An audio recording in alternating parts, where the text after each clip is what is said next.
사도행전 26장 1절에서 32절 말씀을 통하여 제목 한번 읽어봅시다. 시작. 바울아 내가 미쳤도다.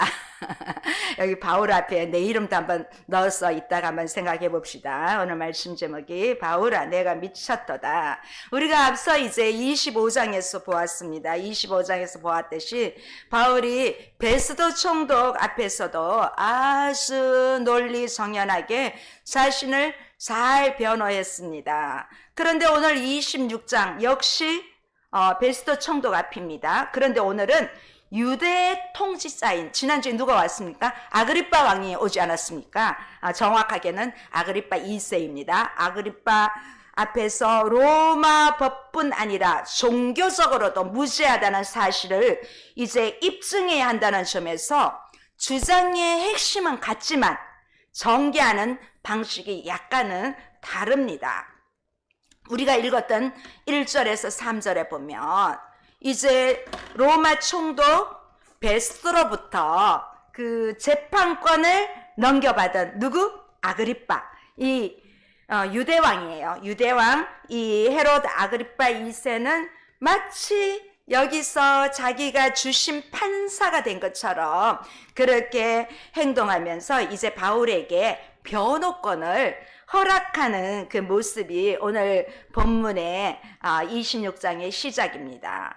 이 앞에서도 보았지만 이 유대인들로부터 바울이 고발되어 자신의 재판권 하에 들어왔으며 이제 총독은 그 법에 따라 소신껏 재판하면 됩니다. 그리고 피고 누구죠? 바울이 피고가 황제에게 상소한다고 그렇게 말했기 때문에 그냥 로마의 황제 그 법정으로 보내면 됩니다. 그런데 오늘 이 베스도 총독은 어떻게 합니까? 유대 통치자 아그리빠 왕의 좀 그 호기심을 만족시켜 주려고 잠시이기는 하지만 자신의 로마 총독으로의 권한을 유대 통치자 아그리빠 왕에게 이렇게 넘겨주는 형식으로 그렇게 오늘 전개되고 있습니다. 이 아그리빠는 로마와 또 유대인들 많은 관료들이 지금 모이지 않았습니까? 그 모인 자리에서 사람들에게 좀 자기도 잘 보이고 싶잖아요. 그래서 바울이 자신을 변호할 수 있는 기회를 한 번 더 주고 있습니다. 그런데 이 아그리빠 왕이 무슨 휴머니즘에 입각해서 그런 것이 아닙니다. 좀 정의롭게 그렇게 보이려고 하긴 하지만 평소 그 사람의 인격을 보면 그럴 리가 전혀 정의로운 판단을 내릴 이유가 없는 사람입니다. 바울은 유대인의 고발에 대해서 자신을 변호하게 이 기회를 준 아그리빠 왕에게 감사하다고 먼저 아주 예의 바른 자세로 자기 변호를 합니다. 감사 표시도 하고요. 그러면서 이 아그리빠 왕을 향해서 어떻게 말하냐면 아그리빠 왕은 그 유대의 풍속과 여러 문제와 또 쟁점에 대해서 잘 아는 전문가이지 않습니까? 하면서 이 왕을 좀 이렇게 아주 좀 치켜 세워줍니다. 왜냐하면 이 아그리빠 왕은 유대인의 피가 흐르고 있거든요. 그렇기 때문에 유대인의 이 종교법에 대해서도 잘 알고 있는 사람입니다. 그리고 이 바울은 내가 지금 아그리빠 왕 앞에서 이렇게 변명하게 된 것을 아주 다행히 여긴다고 2절에 그렇게 말하고 있습니다. 자, 바울이 로마법을 위반한 범죄 사실이 없다는 것은 지금 총독이 누구죠? 이 베스도 총독도 이미 잘 알고 있습니다. 이미 다 확인해 줬습니다. 그래서 다시 그 문제에 대해서는 언급할 필요가 없기 때문에 이제 바울은 이제 자기를 고발한 유대 종교 지도자들의 주장에 따라 종교 문제만 집중하고 있습니다. 이 바울의 논쟁의 출발점은 자신을 고발한 유대인들도 바울 자신이 젊었을 때부터 내가 어떤 삶을 살았는지 다 알지 않습니까? 그렇게 이야기를 합니다. 우리 4, 5절 한번 볼까요? 같이 읽어봅시다. 내가 처음부터 내 민족과 더불어 예루살렘에서 젊었을 때 생활한 상황을 유대인이 다 아는 바라. 일찍부터 나를 알았으니 그들을 증언하려 하며 내가 우리 종교의 가장 엄한 팔을 따라 바리새인의 생활을 하였다고 할 것이라. 이 바울이 나는 이미 젊었을 때부터, 어렸을 때부터 예루살렘에서 내 민족과 더불어 처음부터 나는 있었다, 이렇게 말했는데 유대의 종교 지도자들이 반박이 없습니다. 맞아, 쟤 어렸을 때부터 있었어. 아마 나이 든 사람들은 알 거란 말이에요. 바울의 부모도 알 거고. 그래서 이 바울은 나는 처음부터 여러분과 같이 살았다는 것을, 이 중에 있는 사람, 나를 아는 사람도 있을 것이다, 그렇게 말하는 것이에요. 그러니까 바울은 유대인들 중에도 특히 바울의 부모님이 유명했을 수도 있습니다. 그러면서 이 4절에 보면 처음부터 내 민족과 더불어 예루살렘에서 생활했다는 것이에요. 우리가 앞서 21장에 보면 바울은 자신이 로마의 속주였던, 비록 내가 길리기아 다소에서 태어났지만 예루살렘 성에서 나는 이 10대 티네이저 젊은 시절 다 보냈다, 그러면서 나는 얼마나 율법 공부도 열심히 했는데 나는 바리새파 중에 바리새인이다, 그렇게 말하지 않았습니까? 그러면서 23장 22장인가 거기다 보면 이 성에서 가말리엘 문학에서, 그 문화에서 내가 공부한 사람이다, 내가 얼마나 엄격한 율법을 공부했는데 하면서 너희 모든 사람처럼 하나님에 대해서 내가 얼마나 열심히 있는 사람인데 하면서 지금 이 아그리빠 왕에게 말하고 있습니다. 이 예루살렘에서 가장 유명한 랍비가 바로 가말리엘 문화에서 공부한 사람이라고 앞에서 말하지 않았습니까? 엄격한 바리새파 율법을 따라 교육받고 그렇게 나는 잘한 사람이다 하면서 지금 강력히 어필하고 있는 것입니다.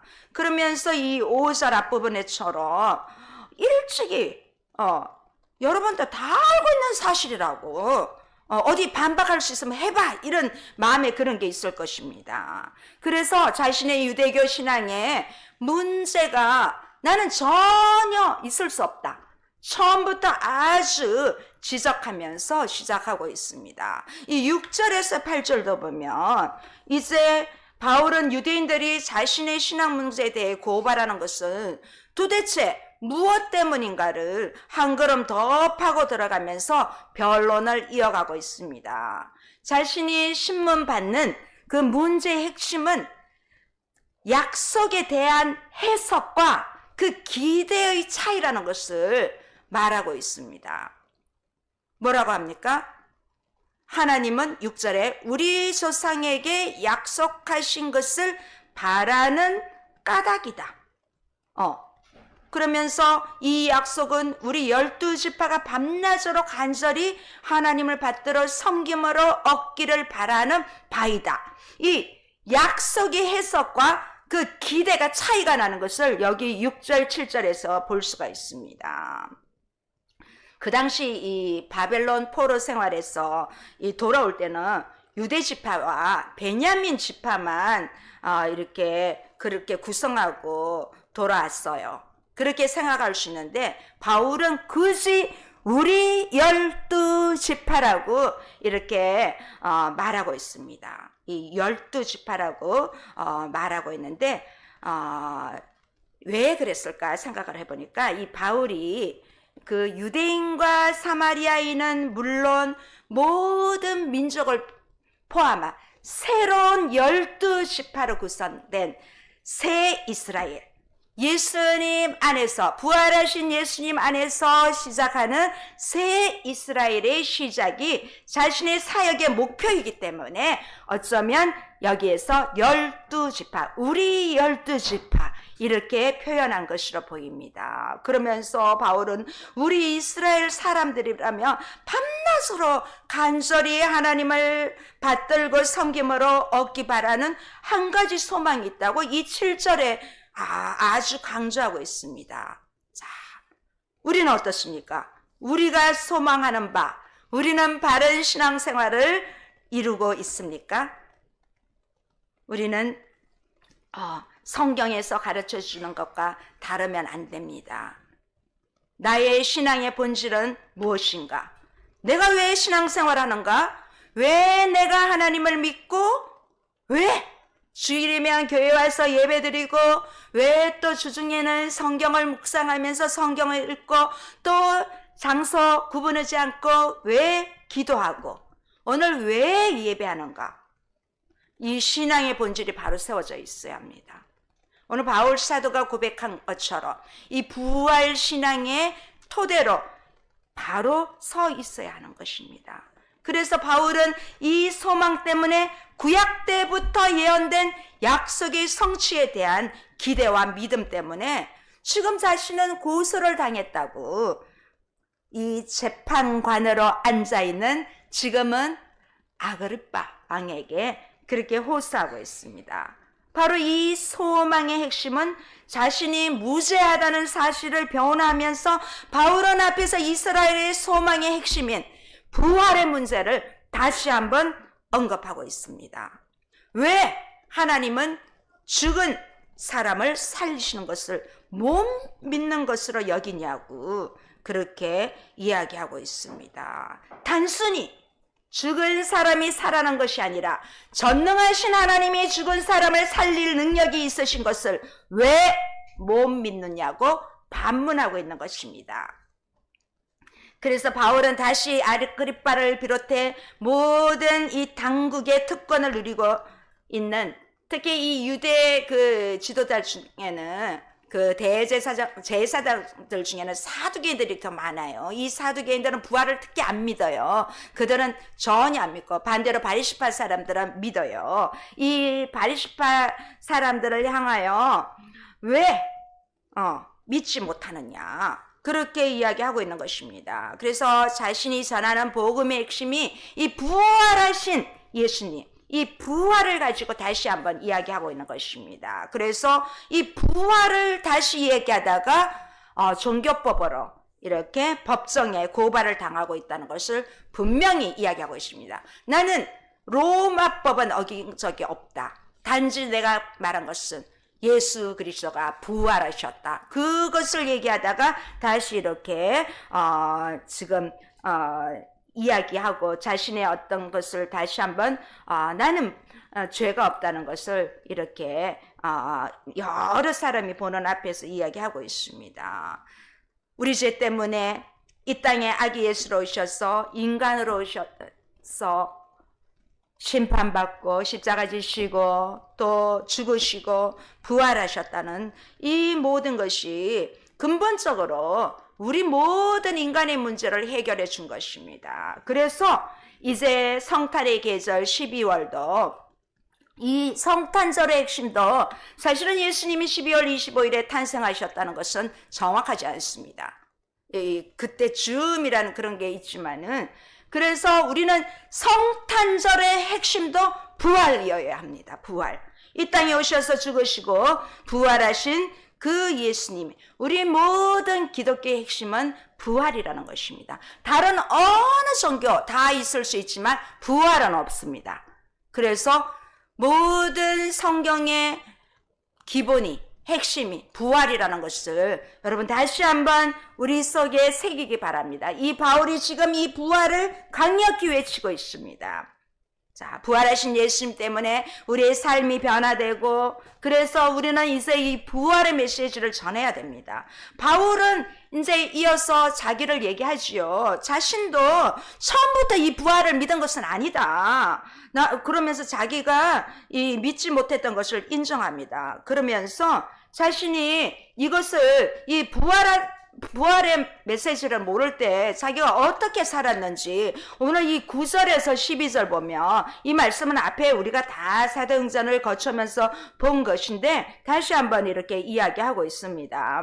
이 바울의 자기 변호의 논리는 사실 바울 자신도 예수와 그분의 부활에 대한 가르침이 잘못되었다고 생각을 하고 자기가 바리새파 신앙에 열심으로 교회를 핍박했는데 그러다 그 예수님을 만난 후에 회심했다는 것입니다. 그럼 회개보다 좀 더 업그레이드 된 게 회심입니다. 회개는 그냥 잘못했다 이렇게 말로 끝날 수 있지만 이 회심은 마음까지 다 돌아온 것입니다. 자신이 믿던 것이 잘못되었다는 것을 확실히 깨닫고 변화되었다는 것입니다. 바울은 여기 있는 사람들에게 여러분도 뭐라고 합니까? 그 예수를 만나며 부활의 문제가 해결되고 무엇이 정말 진리인지 깨닫게 될 것이라고 그렇게 말하고 있습니다. 바울도 이스라엘 사람으로 바리새파나 이 사두개파를 막론하고 유대인의 이 유일신 사상과 하나님에 대한 맹목적인 열심으로 하나님 신앙을 좀 뭐랄까요? 빙자한 종교주의와 형식주의가 이 바울에게도 항상 있었습니다. 부활하신 주님을 만나기 전에는. 그런데 지나고 보니 내가 부활하신 주님을 만나고 보니 내가 아주 하나님을 위해서 열심히 일한다고 했지만 사실은 그게 아니라는 것입니다. 하나님이 원하는 것이 아니었다는 것입니다. 우리를 봐도 때로는 내가 이것을 하면 주님이 기뻐하시겠지? 내 생각대로 이 일은 틀림없이 주님이 기뻐하실 거야. 그런데 사실은 내가 원하는 것을 하고는 있지 않습니까? 저만 그렇습니까? 이런 생각을 떠올리게 되더라고요. 내가 지금 이걸 뭘 하고자 기도하고 계획하는데 이거 혹시 내가 먼저 생각한 건 아닐까 하는 그런 생각도 잠깐 해본 것이 있습니다. 자, 바울이 잘못했던 것을 지금 겪었던 일을 이야기하고 있습니다. 9절에 뭐라고 했습니까? 바울은 하나님을 위하여 많은 일을 행하여야 될 줄 스스로 생각했다고 합니다. 내가 열심히 일을 감당하면 하나님이 기뻐하시겠지. 전혀 기뻐하시는 것이 아니라 오히려 하나님의 마음을 아프게 되는 일이었습니다. 물론 그 당시 종교 지도자들이 잘못 가르쳤고 그것을 잘못 배워서 생긴 문제입니다. 그러나 이런 일들이 지금도 우리 신앙생활 속에서 얼마든지 벌어질 수 있다는 것을 우리가 오늘 이 말씀을 통하여 나에게 주는 메시지로 받아들여야 합니다. 그래서 우리가 성경 말씀을 읽고 성경을 묵상하고 성경도 공부해야 됩니다. 바울이 왜 하나님이 죽은 사람을 살리심을 못 믿느냐고 했는데 사실은 어쩌면 못 믿는 것이 아니라 하나님이 살릴 수 없다고 오히려 그것을 믿은 것입니다. 바울도 오래전 자기가 유대교에 열심을 가졌을 때는 예수님을 믿지 않은 것이 아니라 그 추종하는 자들을 이렇게 틀렸다고 잘못된 그 믿음을 믿은 것입니다. 물론 이 아래 사람들은 위에서 하는 대로 믿게 되어 있습니다. 그래서 부모가 잘 가르쳐야 되고 그 또 선생님이 잘 가르쳐야 되고 위에 있는 사람들이 잘 해야 된다는 것입니다. 이 바울이 잘못된 것도 있지만 따라한 잘못도 있지만 그를 가르친 종교 지도자들의 잘못된 가르침으로 인하여 따라한 것밖에 없습니다. 결국은 우리는 보면 무엇을 안 믿는 것이 문제가 아니고 잘못된 것을 믿는 것이 문제입니다. 사람들은 다 믿습니다. 뭔가를 믿습니다. 그런데 그 믿는 것이 진리인가 아닌가의 그 차이일 뿐입니다. 잘못된 것에 대한 확신을 가지고 이 강요할 때 문제가 됩니다. 때로는 부모가 자녀에게 그거 아니야 끝까지 부모의 뜻을 관철하면 자녀는 아닌데 싶으면서도 그걸 받아들이면서 그렇게 되면서 결국 어긋나는 경우도 있습니다. 성도도 마찬가지입니다. 목사가 잘못 가르쳐가지고 잘못되는 경우도 있습니다. 그래서 우리는 특히 앞에 있는 사람들이 지도하는 사람이 잘 가르쳐야 된다는 것입니다. 자, 이렇게 뭐라고 할까요? 예루살렘에서 이 그리스도인들을 이 바울은 다 잡아서 사형시키지 않았습니까? 그것도 모자라서 바울이 자기 자신을 얘기하면서 나는 외국에까지 가서 이 열심을 보여준 사람입니다. 그런데 뭐라고 합니까? 그 일은 나뿐만 아니라 바로 여러분과 같이 한 것이다. 지금 앉아있는 사람들에게 이야기하고 있는 것입니다. 그 10절과 12절에 보면 대제사장들의 권한을 위임받아서 했다고 하지 않습니까? 이 유대교 지도자들이 자기가 크리스천들을 핍박하던 일에 함께한 증인들이라고 지금 앞에 있는 사람들에게 말하고 있는 것입니다. 그러면서 이어서 또 자신의 회심을 이야기합니다. 자, 이 바울의 회심 사건은 최초로 나오는 것이 사도행전 9장입니다. 그리고 또 부형더라 하면서 그 22장에 이 지금 오늘 하는 내용과 거의 비슷한 내용들이 다 들어있습니다. 이제 세 번째 26장에 이 바울이 자신의 메시지를 한 것이 이렇게 세 번이 나옵니다. 바울은 나사렛 예수를 따르는 무리들이 이단이라는 확신을 가지고 그들을 다 잡아가두고 죽이는데 아주 열심히 특심이었습니다. 심지어 예루살렘에서 다메섹까지 한 130마일 정도 된다고 합니다. 엄청 먼 거리까지 가서 거기 남의 땅까지 가서 그리스도인들을 다 잡으러 갔습니다. 그런데 이 다메섹으로 가던 도중에 부활하신 예수님을 만난 것입니다. 예수님은 청년 사울에게 뭐라고 합니까? 내가 어찌하여 나를 박해하느냐? 또 그러면서 가시체를 뒷발질하기가 내게 고생이니라. 요 말 좀 어렵죠? 가시체를 뒷발질하기가 내게 고생이라.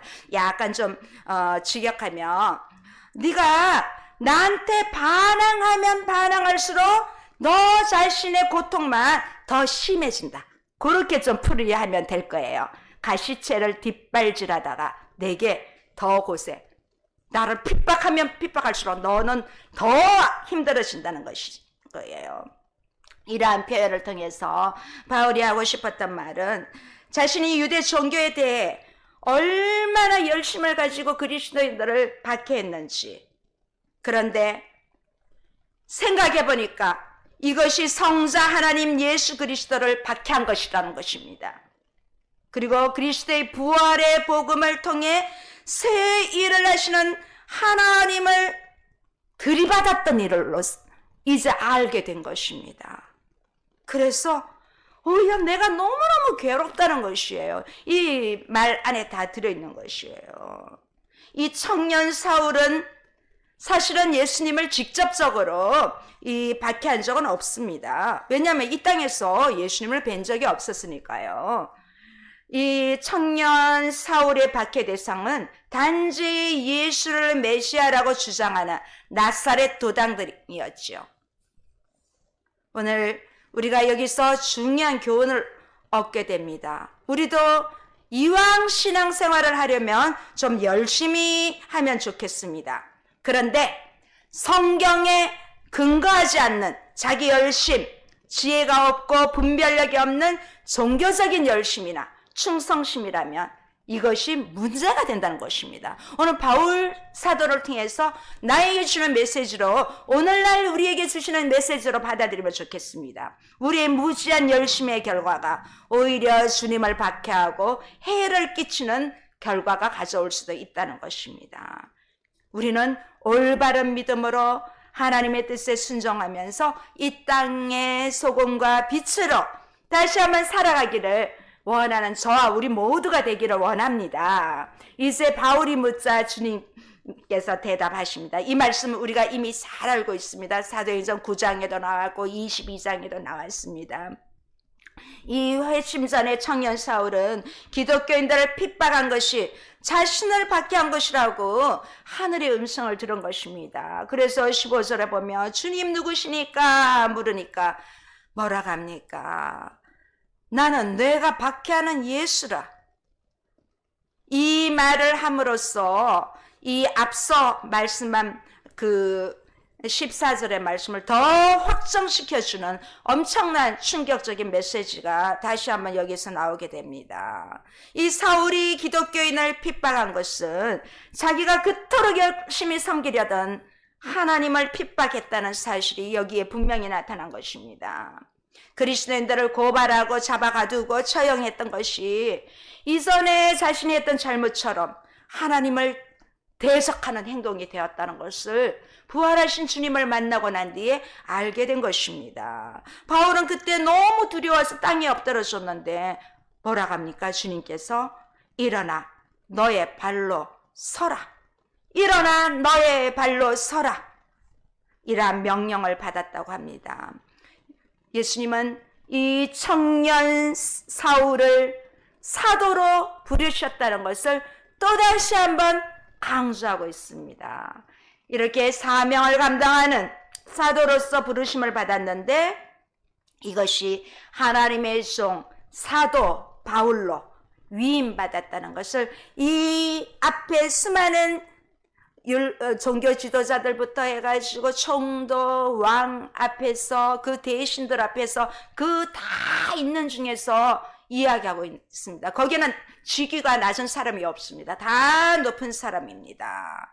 그러면서 이 바울에게 준 사명이 16절에 잘 나와 있습니다. 내가 내게 나타난 것은 곧 내가 나를 본 일과 장차 내가 내게 나타날 일로 너로 종과 증인을 삼으려고 부르셨다는 것입니다.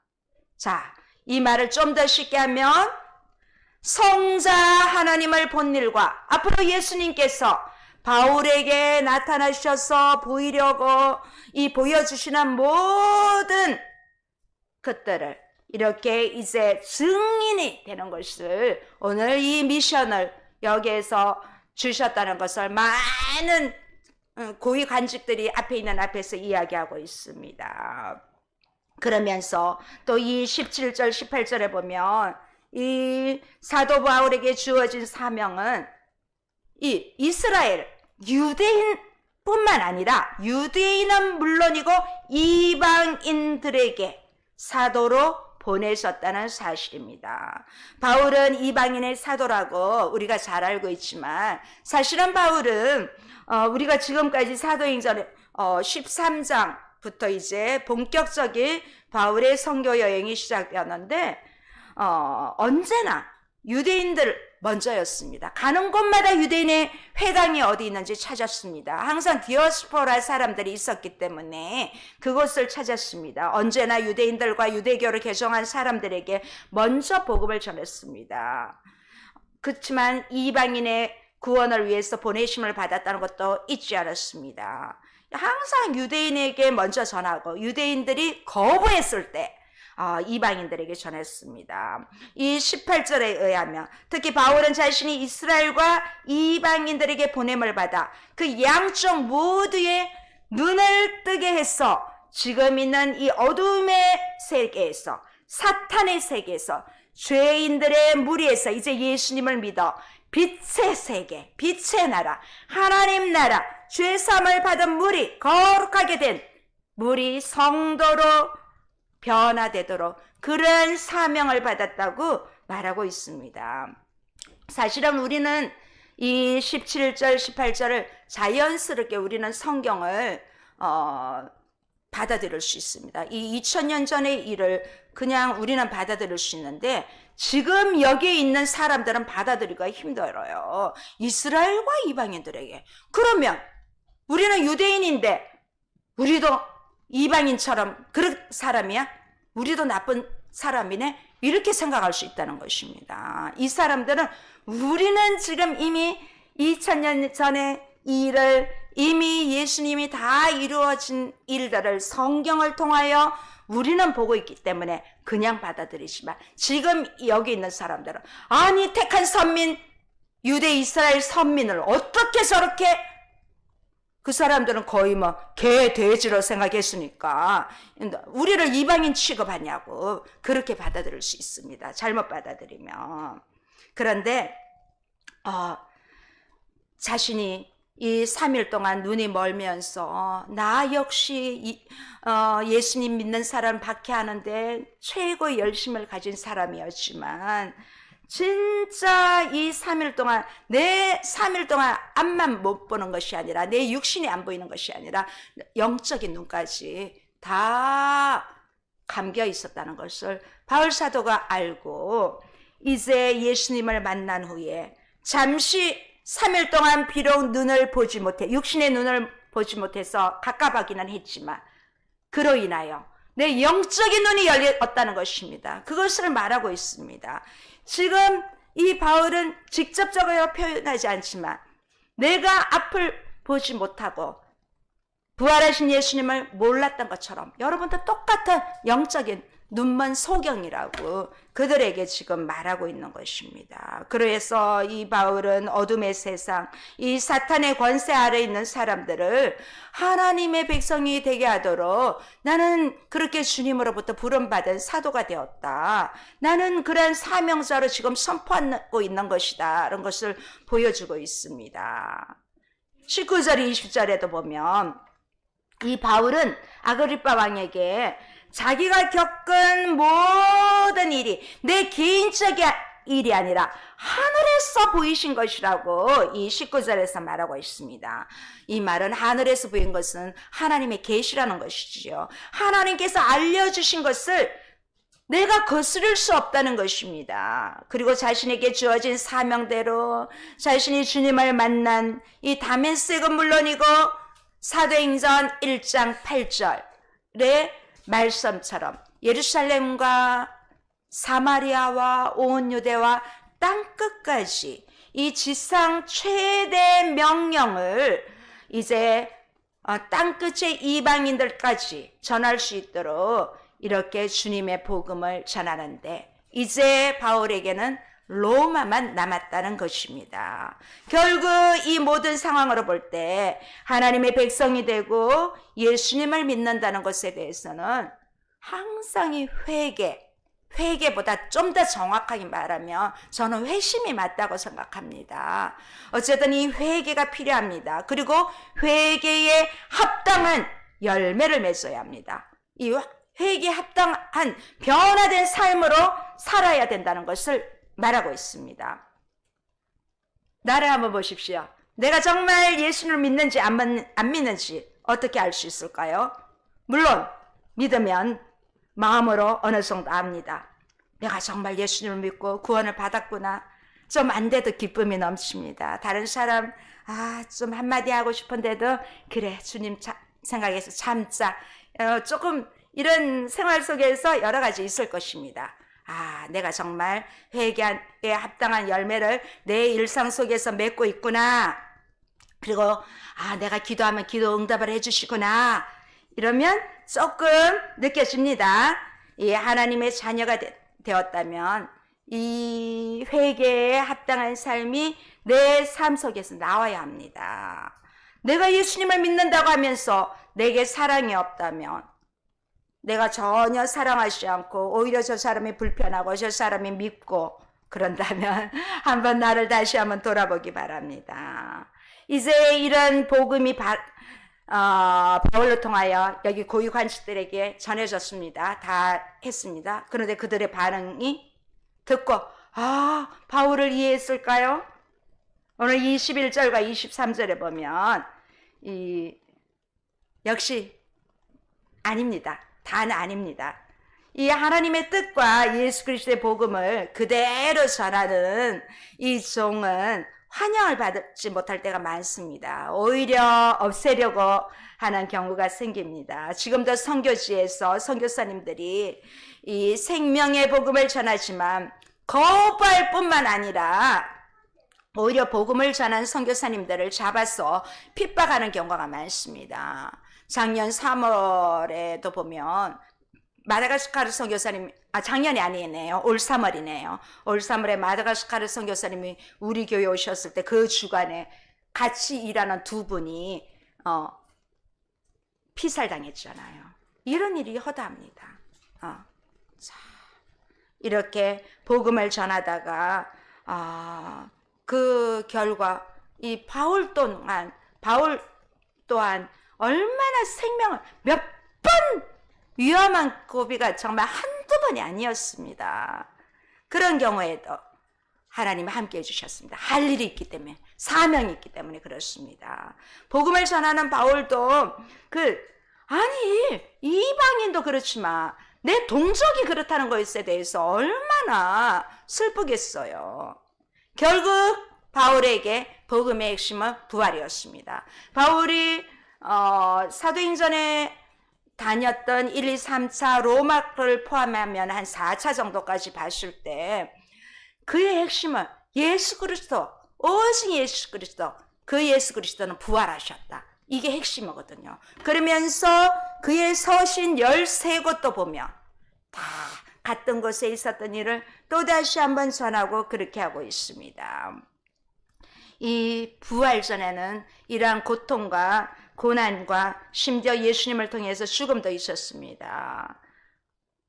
예수님처럼 이 바울도 예수님의 부활을 증거하면서 나아간 것입니다. 그런데 뭐 그 정도 되면 자기 자신이 하고 싶은 말은 했지만 좀 기가 죽어야 마땅할 죄수 신분이잖아요. 그렇지만 바울은 당당하게 외치고 자신이 어떻게 될 거라는 미래의 권한도 아주 좀 기세 있게 권력자들인 총독과 왕 앞에 당당하게 그들을 오히려 당황하게 합니다. 자, 이제 24절에서 32절은 이 바울이 아그리빠 왕을 전도하는 일이 있습니다. 여기에서 바울이 네가 미쳤도다 나오거든요. 우리 24, 25는 한번 읽어보시겠습니다. 시작. 바울이 이같이 변명하며 베스도가 크게 소리내어 이르되 바울아 내가 미쳤도다. 내 많은 학문이 너를 미치게 한다하니 바울이 이르되 베스도가 가여 내가 미친 것이 아니요 참되고 온전한 말을 하나이다. 베스도는 바울이 미쳤다고 단정합니다. 아니 죽었던 예수가 다시 살아났다는 것도 말이 안 되는데 그것으로도 모자라서 다시 살아난 예수를 바울이 직접 만나 대화를 나눴으며 그의 명령을 따라 이 세상 사람들을 구원하기 위한 그의 종과 증인으로 그는 살아왔다고 주장하는 바울이 이 베스도 총독이 보기에는 아주 미친 사람처럼 보인 거예요. 바울이 배울 만큼 배웠다는 것을 다 알지 않습니까? 그가 어디에서 어떻게 공부했고 저 학문이 저를 미치게 한다. 베스도가 그렇게 말하고 있습니다. 이 베스도 총독은 바울에게 바울아 내가 미쳤도다. 미쳤구나. 네 많은 학문이 너를 미치게 하였구나. 그렇게 베스도가 말하고 있습니다. 왜냐하면 이 바울은 구약 성경에 대해서 아주 지나칠 정도로 그러한 학문적인 열심이 있기 때문에 네가 미쳤구나. 그렇게 이야기하고 있는 것입니다. 그런데 바울은 뭐라고 합니까? 내 말은 참되고 온전하다. 내가 미쳤어. 정신 나간 소리를 한 것이 아니다. 그러면서 바울은 계속해서 아그리빠까지 대화 속으로 초청해서 계속 말합니다. 이 26절에서 29절은 이제 바울아 네가 미쳤도다 이 말은 베스도 총독이 한 말이에요. 이제 26절에서는 다시 아그리빠 왕에게 이 얘기를 하는 거예요. 그러면서 연속해서 또 베스도 총독에게도 다시 말합니다. 여기 보면 여기 26절에 이 말을 좀 약간 29절까지 직역해서 좀 하면 이 아그리빠 왕께서도 이 일에 대해서 잘 알고 계시지 않냐. 그래서 내가 아주 끄리낌 없이 말씀 다 드린 것이다. 나는 이런 일 가운데 무엇 하나 모르는 게 없다고 왕이 다 한다고 확신한다. 왜냐하면 이 일은 어느 구석에서 아주 좁은 곳에서 은밀하게 일어난 일이 아니라는 것입니다. 다 보는 앞에서 예수님은 십자가 지셨고 그가 부활하셨다는 것입니다. 그래서 이 베스도에게 아그리빠를 가리키면서 또 이렇게 같이 이야기를 하는 것입니다. 뭐 좀 청문회 같죠? 이 오늘의 이 청문회는 신임 총독 베스터를 방문한 아그리파 왕이 바울의 진술을 들어보기 위해 이 베스터 총독에게 요청해서 개최된 청문회 같은 현장입니다. 바울은 그 사실을 강조하면서 자신이 그리낌없이 예수님의 죽음과 다시 살아나심을 증언한 것은 아그리파 왕이요, 이 모든 사실에 대해서 왕이 이미 다 알고 있지 않냐, 그렇게 말하고 있습니다. 그런데 이 아무도 모르는 곳에서 이렇게 은밀하게 일어난 일이 아닙니다. 다 보는 앞에서 일어났다는 것을 이렇게 강조하고 있습니다. 바울은 이제 이러한 모든 사실을 지적하면서 아그리파 왕도 이미 알고 있는 모든 이 사실을 밝힌 내 자신의 증언은 미친 소리가 아니다, 참되고 온전한 말이다 하는 것을 다시 한번 강조하고 있습니다. 이 바울이 그 미쳤다는 소리를 들은 것은 절대로 공부벌레였어. 쟤는 공부에 미쳤어. 그런 너무 공부만 열심히 하는 사람들, 친구에게 공부 좀 안 하는 애들이 쟤는 공부에 완전 미쳤어 하면서 그런 건데, 공부에 미친 것이 아니라 예수에 미쳤다는 것입니다. 진짜 그리스도인이었다는 것입니다. 우리도 예수님에 미쳐보기를 원합니다. 우리는 살아도 주님의 것, 죽어도 주님의 것, 우리의 모든 것은 주님의 것입니다. 사람들 그러죠. 특히 신앙생활 안 하는 친구들이 야, 신앙생활도 너무 푹 빠져 하면 안 되고 적당히 해, 그런 소리 들어봤죠? 한두 번 다 여기 계시는 분들 들어봤을 거예요. 그런데 오히려 적당히 해, 그 소리 듣는 것이 부끄러운 것입니다. 왜냐하면 우리는 오늘이 끝이면 괜찮습니다. 적당히 하면 됩니다. 우리는 오늘이 끝이 아니라 마지막을 생각해야 합니다. 자, 우리가 정말 예수께서 미쳐서 살지 않으면 다른 뭔가에 또 미쳐서 살게 됩니다. 어떤 게 미칩니까? 돈, 성공, 취미생활, 이런 게 미칠 수도 있습니다. 또 나쁜 길로 갈 수도 있습니다. 도박이나 알코올 이런 데 빠져 살 수도 있습니다. 미쳤다니까 약간 어감은 별로지요. 영어에는 뭐라고 되어 있습니까? 미쳤다가 그대로 미쳤다입니까? 네. 근데 좀 푹 빠져 산다, 이렇게 우리는 좀 생각하면 좋겠습니다. 그러면서 이 아그리파 왕에게 바울이 아주 담대하고도 당돌하게 질문을 합니다. 왕이요, 선지자를 믿으시나이까? 그렇게 말합니다. 이 아그리파 왕은 그의 이 직책상 성전의 보호자이고 대제사장도 임명하는 그러한 사람이기 때문에 선지자를 믿는다고 대답해야 합니다. 그런데 선뜻 대답을 자신 있게 못합니다. 만약 선지자를 믿는다고 대답하면 이것은 이 선지자들이 예언한 메시아가 곧 예수라고 한 증언에, 바울의 증언에 바로 믿어야 되거든요. 그러면 동조하는 것이 되어버리고 바울을 인정해버리게 되는 것이에요. 근데 또 그 질문에 참 곤란해합니다. 그런데 아그리파 왕을 궁지에 몰아넣은 것은 이 바울의 목적이 아니기 때문에 금방 또 바울은 믿으시는 줄 아나이다, 그렇게 해줍니다. 이 빠져나갈 구멍을 만들어줍니다. 그러자 이 아그리파가 바울에게 내가 적은 말로 이 짧은 시간에 나를 권하여 나를 그리스도인으로 만들려고 하느냐, 이렇게 말을 합니다. 한번 여러분 연상해 보십시오. 이 지금 청문회 현장을. 아주 좀 교묘하게 또 애매하면서도 교묘하게 빠져가는 그러한 답변임을 보게 됩니다. 이 아그리파는 유대의 분봉왕으로서 예수 그리스도를 믿는 쪽이든 반대하는 쪽이든 어느 쪽에서든지 걸려들지 않을 정도로 아주 정치에 구단답게 노련한 모습이 보입니다. 그렇지만 하나님의 구원은 이러한 노련한 말재주로 되는 것이 아닙니다. 구원은 나의 믿음의 고백과 실천으로 얻어지는 것이지 절대로 말로만 다 교회 다니고 말로 다 아는 사람도 있습니다. 그렇게 하면 안 되는 것이죠. 이제 바울은 청문회의 결론을 내립니다.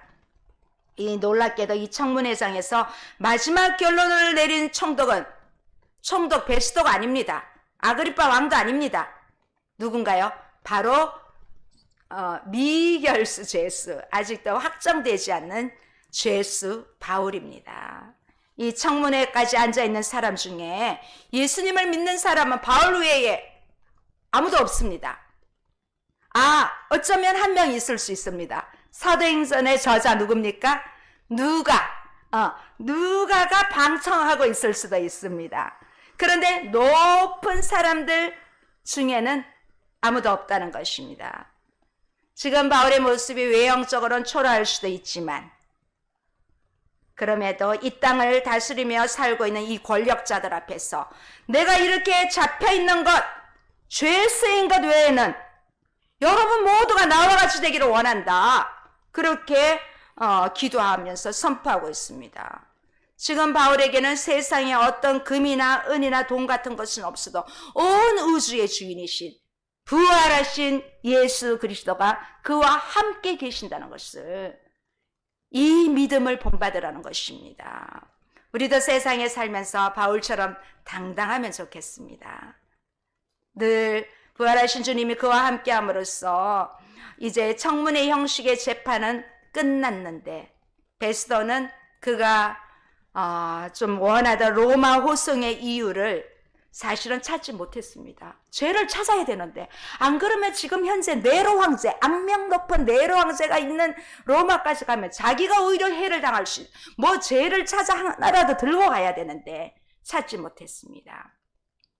여기 많은 청문회에 참석한 사람들이 바울의 무죄를 확신하게 되었습니다. 자, 오늘 마지막 30절, 32절 한번 읽어보시겠습니다. 시작. 왕과 총독과 버니게와 그 함께 앉은 사람들이 다 일어나서 물러가 서로 말하되 이 사람은 사형이나 결박을 당할 만한 행위가 없다 하더라. 이 아그리빠가 베스도에게 이르되 이 사람이 만일 가이사에게 상수하지 아니하였더라면 석방될 수 있을 뻔하였다 하니라.